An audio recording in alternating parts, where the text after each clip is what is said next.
Instructional video how to remove the motherboard from a battery.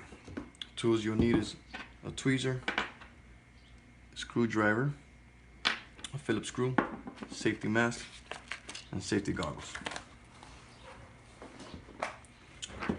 We use tweezer, remove the blue buttons, remove the corners,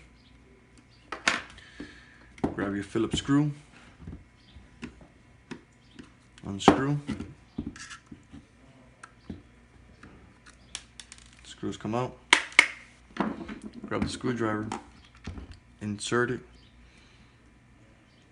add pressure, try the other side.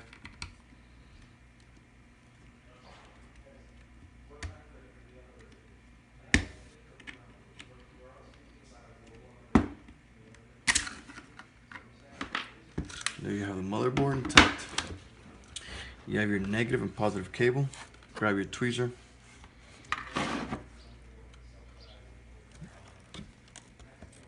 Removing the negative.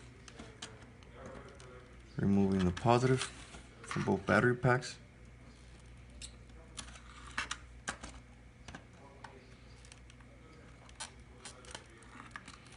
Removing the connector to give battery pack to the station. Here you have negative and positive. That completes the removal of the motherboard.